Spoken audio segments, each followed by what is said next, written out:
Do Senhor Jesus, amados alunos do Instituto El Shaddai, e também quero aqui, irmãos, dar a paz do Senhor a todos os nossos inscritos do nosso canal. Se por acaso você chegou aqui para entender um pouquinho mais da palavra do Senhor, eu quero aqui te parabenizar. Você veio no canal certo para você adquirir um pouquinho mais de conhecimento. Se inscreva no nosso canal, deixe o seu like e o seu comentário. E, se possível, também nos auxiliar para a gente comentar sobre outros assuntos teológicos e bíblicos. Antes de mais nada, também quero agradecer aqui aos nossos patrocinadores do nosso Instituto El Shaddai. Você ainda não tem o curso de teologia? Nos procure. Na descrição desse vídeo, você vai ter aqui o WhatsApp para que você possa ter informações sobre todos os nossos cursos. Você pode conseguir o certificado e também ser diplomado, independente da sua localidade. Pode também, amado pastor e obreira, também ali fundar um núcleo na sua cidade e na sua igreja. Nós disponibilizamos também todo o nosso material pedagógico e didático. Que Deus possa abençoar a todos. Vamos falar um pouquinho agora sobre o nosso amado irmão Eurico Zwinglio. Terminamos aqui de falar nas aulas anteriores sobre os pré-reformadores e as suas devidas importâncias, reconhecendo todo aquele conteúdo que eles ali expuseram justamente contra a Igreja Católica Romana de suas respectivas épocas. E ali, obviamente, veio agora os reformadores, também com essa mesma intuição bíblica e também teológica que nós vamos abranger. Nós vamos para a nossa lousa daqui a pouquinho, mas eu quero que os amados alunos que têm aí o nosso material didático, nós estamos pautados entre a página 30 e a 32, que eu quero que você leia.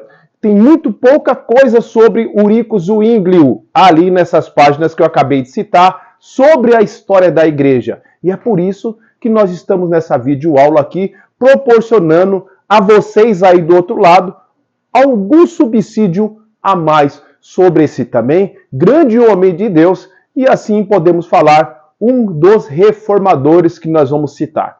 Vamos lá, irmãos. Antes de falar sobre Eurico Zwinglio, eu preciso de que você entenda que Deus usa homens e mulheres também para intervir na história, se Ele quiser. Nós acreditamos piamente que tudo está no controle do nosso amado Deus. Vou recorrer a algumas passagens bíblicas para que você possa entender e eu dar ênfase sobre este homem de Deus que estava na Igreja Católica. Lembrando, irmão, que esses homens que eu estou citando, e vou citar também Calvino e Lutero daqui a pouco nas nossas próximas videoaulas, quero que vocês entendam que eles estavam na Igreja Católica e eles não queriam sair da Igreja Católica. Era justamente uma reforma e justamente voltar à leitura como deve ser e a aplicação da palavra como que deveria ser. Vamos lá, irmãos? A lição de número 13 que nós estamos estudando, Deus abençoe os nossos alunos EAD. Vamos falar sobre Eurico Zwinglio, 1484 e 1531. Ele morreu, irmãos, parece até que eu estou finalizando a lição, mas eu quero que você entenda que ele morreu na Batalha de Campbell, em 1531, justamente numa batalha, numa guerra. Ele era muito envolvido, era um capelão ali do exército. E ele morreu nessa batalha, e diz historiadores de Zwinglio e a sua biografia, que após a sua morte, a Igreja Católica, enfim, eles esquartejaram com a ordem do magistrado católico, esquartejaram e queimaram os restos mortais de Zwinglio. Entenda isso, irmãos, que todos os homens de Deus, grande maioria que nós estamos citando aqui, foram martirizados, assim como o primeiro mártir que nós estudamos também na história da igreja. Essa aula já não está sendo disponibilizada, mas você pode estudar essa aula aí no conforto da sua casa também. Então eles pagaram com a sua própria vida, defendendo a genuína palavra do Senhor e o Evangelho. Deus intervém no momento que Ele quiser, crente. Usando também homens. E eu aqui vou colocar para você algumas perícopes bíblicas, intervindo individualmente e coletivamente. Não abra mão disso. Deus, ele intervém na minha história, como indivíduo, como também na história do coletivo. Assim como mudou sua história. Do outro lado, eu sei que você tem um testemunho. Quem era você? Mas Deus ali interveio na sua história. Segundo nós entendemos na palavra, o Espírito Santo, ele entrou em nós e, obviamente, nós estamos caminhando muito melhor com Cristo do que sem Cristo. Juízo sobre a terra, você se lembra, por ocasião do dilúvio, que está localizado em Gênesis, no capítulo 6 até o 8.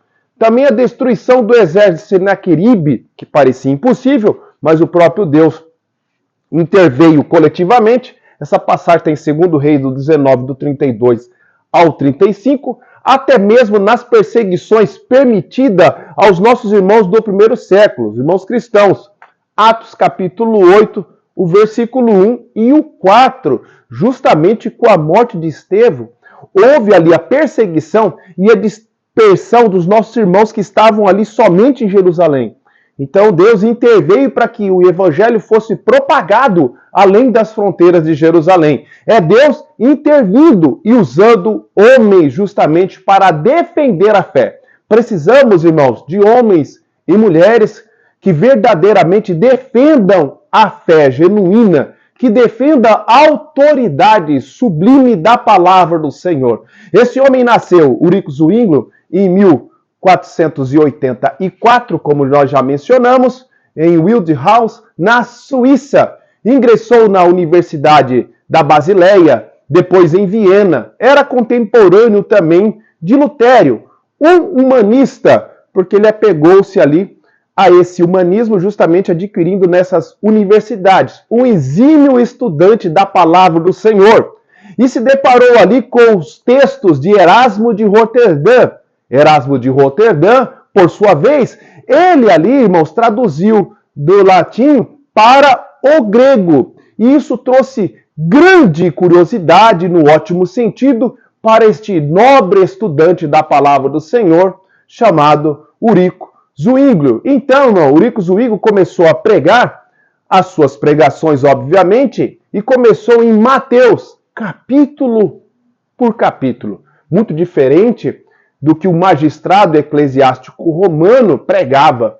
Então, a exposição da palavra e a explicação da palavra era algo inerente no ministério de Ulrico Zwingli. E eu faço menção porque ele começou em Mateus, e é óbvio que ele se deparou aqui, segundo seus biógrafos, numa passagem que está em Mateus, no capítulo 4, e no versículo 1, que eu vou ler para você. Diz assim a palavra do Senhor, ele se deparou certamente. Capítulo 4, e o versículo de número, deixa eu ver aqui, não é um não. Deixa eu pegar ele certinho para você aí do outro lado. Capítulo 4, versículo 17. Olha só. Desde então começou Jesus a pregar e a dizer: arrependei-vos, porque é chegado o reino dos céus. Grave essa palavra, arrependei-vos.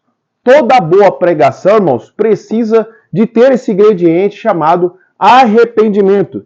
Cristo começou seu ministério, irmãos, sua pregação, justamente com arrependimento. João Batista, também Paulo, Pedro, todos iniciaram com essa palavra sobre arrependimento. Veja bem, eu estou aqui recorrendo a uma Bíblia protestante, assim dita pelos católicos romanos. É a revista Corrigida Almeida. Mas eu quero que vocês entendam que eu estou aqui munido de outras duas versões.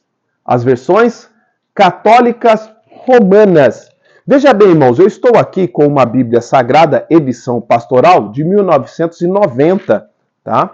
Olha aqui, edição pastoral, olha a capa, tá bom? De 1990. Está aqui, ó. Vocês podem até tirar um print, edição pastoral, uma Bíblia Sagrada, da editora Paulus. Só que você vai ver no capítulo 4, vamos recorrer, e no versículo 17. Daí em diante, Jesus começou a pregar dizendo: convertam-se, porque o reino dos céus está próximo. Mudou.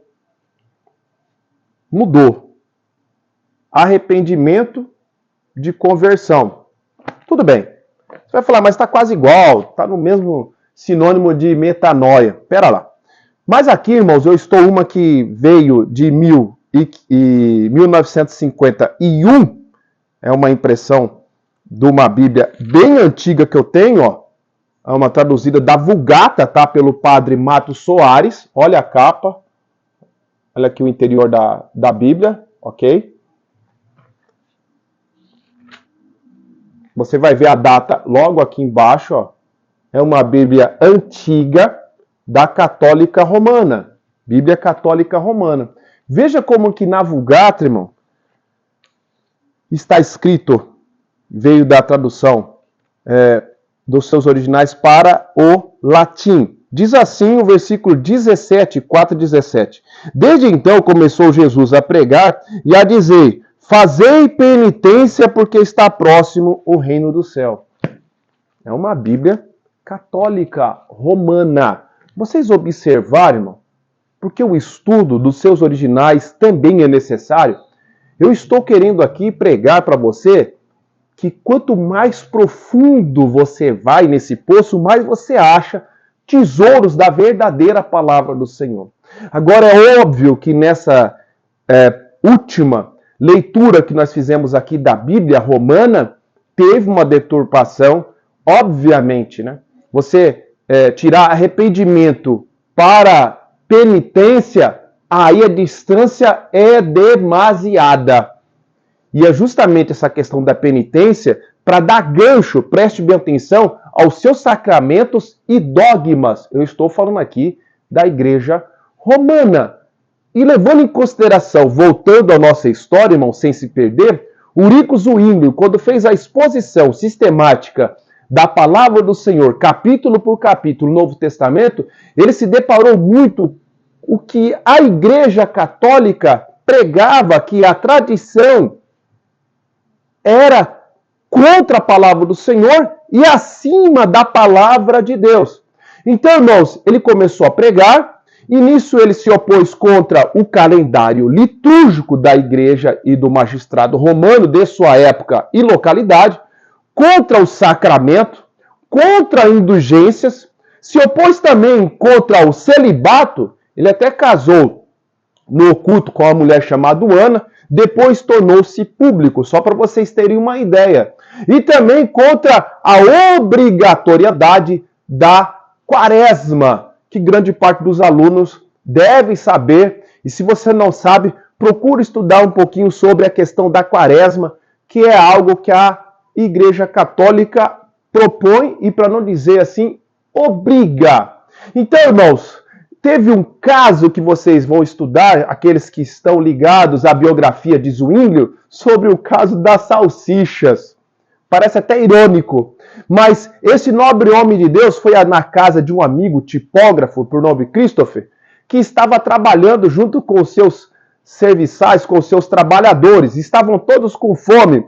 E ele, em plena quaresma, esse Christopher, ele propôs o quê? Para todos comerem salsichas.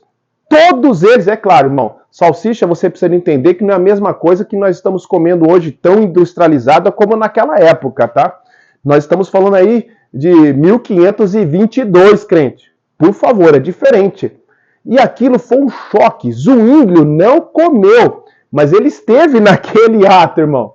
Prenderam, preste bem atenção, prenderam ali o Christopher, o tipógrafo, porque justamente ele foi contra o magistrado romano. E isso proporcionou, preste bem atenção, como que Deus usa fatos, ocasiões, justamente para que a sua palavra venha a ser suprema, acima de tudo e de todos.